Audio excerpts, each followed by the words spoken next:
আসসালামু আলাইকুম। ডেইলি লিমন ব্লগে আপনাদের সকলকে আবারও স্বাগত জানাচ্ছি। চলে এলাম নতুন আরেকটি ভিডিও নিয়ে। এবার যখন আমি বাড়িতে গিয়েছিলাম, বাড়িতে গিয়ে দেখি আমাদের পুকুরটা পুরোটাই পানি দিয়ে ভরে গেছে। যেহেতু পুকুর সেচে ফেলেছিলাম, কোনো মাছ ছিল না, তাই পুকুরে মাছ ছাড়াটা অনেক জরুরি হয়ে পড়ে গিয়েছিল। সাধারণত আমরা পুকুরে মাছ ছাড়ি, বাড়িতে যে মাছগুলো বিক্রি করতে নিয়ে আসে সেগুলোই কিনে আমরা পুকুরে ছেড়ে দেই। কিন্তু বেশ কিছুদিন অপেক্ষা করার পরেও তেমন মাছ আলা লক্ষ্য করলাম না। তো বাড়িতেও আমি বিভিন্ন ঝামেলার মধ্যে ছিলাম, তাই চিন্তা করলাম যে একবারে মাছ কিনে নিয়ে পুকুরে ছেড়ে দেব। এর মধ্যে আমি আমার সবুজ ভাই এবং রশিদ ভাইকে বলে রেখেছিলাম যে আমরা একদিন সুযোগ করে মাছ কিনতে যাব। তো রশিদ ভাইকে বলে রাখার কারণে উনি হঠাৎ করে একদিন আমাকে ফোন দিয়ে বলল যে এক জায়গায় মাছের আমি খোঁজ পেয়েছি। তো রশিদ ভাইকে আমি সঙ্গে সঙ্গে চলে আসতে বললাম।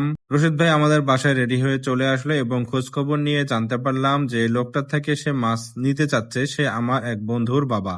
তো যাই হোক, পরিচিত মানুষ বের হয়ে গেল। তো আমরা দেরি না করে সবাই মিলে রেডি হয়ে মাছ কিনতে চলে আসলাম। এবার বাড়িতে গিয়ে আমি বেশ ঝামেলার মধ্যেই পড়েছিলাম, যেহেতু আব্বু আম্মু অসুস্থ ছিল, তাদের সঙ্গে থাকাটা খুব জরুরি ছিল। আর আমাদের রংপুরের বাসায় কাজও ছিল।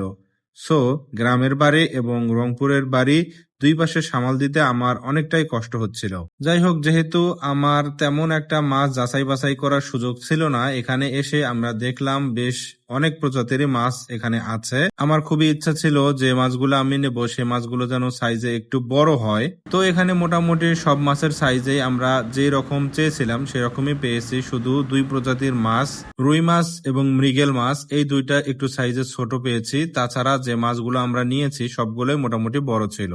যাই হোক, আমাদের যে পুকুরটা আছে সেই পুকুরটার কোয়ালিটি যে খুব ভালো সেটা আমি বলবো না।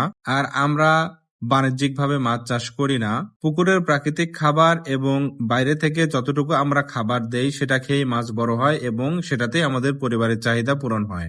এই মাছ যে আমরা বাজারে বিক্রি করে লাভবান হব সেই রকম কোনো ইন্টেনশন বা সুযোগ আমাদের নেই। মাছ কিনতে আসার আগে আমরা আগে থেকে ফোন করে রেখেছিলাম, আঙ্কেলকে বলে রেখেছিলাম মাছগুলো যেন ওরা ধরে রাখে। তো আমরা এসে শুধু সুন্দরভাবে মেপে মাছগুলো ড্রামে তুলে নিলাম। আমরা এখানে যে যে মাছগুলো নিয়েছি সেগুলোর দামগুলো একটু বলি। সিলভার কাপ আর ব্রিগেড মাছ নিয়েছে 120 টাকা কেজি, রুই, মৃগেল এবং বাটা মাছ নিচ্ছে 180 টাকা কেজি এবং পুঁটি ও কাতলা এগুলোর কেজি নিয়েছে 200 টাকা করে। দাম শুনে অনেকের মনে হতে পারে যে মাছের দাম কম, আসলে এই মাছগুলোর সাইজ অনুযায়ী যে দাম সেটা ঠিকই আছে, আমার কাছে তাই মনে হয়েছে। আর আগেই বলেছিলাম যে আমার আসলে গ্রামের বাড়ি এবং রংপুরের বাড়ি দুইটা সামাল দিতে অনেক কষ্ট হচ্ছিল, তাই মাছগুলো ভ্যানে তুলে দিয়ে আমি আর ওদের সঙ্গে বাড়িতে যাইনি। আমি রংপুরে চলে গিয়েছিলাম বাড়ির কাজ দেখার জন্য।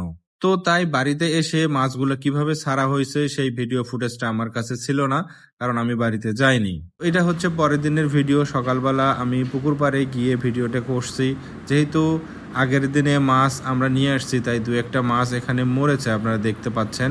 সাধারণত পুকুরে মাছ ছাড়লে দুই একদিন এরকম মাছ মারা যায়, এটা খুবই স্বাভাবিক ব্যাপার। তো এই ছিল আমার গ্রামের বাড়ির পুকুরে মাছ ছাড়ার ভিডিও কেমন লাগলো অবশ্যই আপনারা কমেন্টস করে জানাবেন। আর আমার এই সকল ভিডিও প্রতিনিয়ত দেখতে চাইলে আমার ফেসবুক পেজটি ফলো করে দিয়ে আসবেন এবং আমার ইউটিউব চ্যানেলটি সাবস্ক্রাইব করবেন।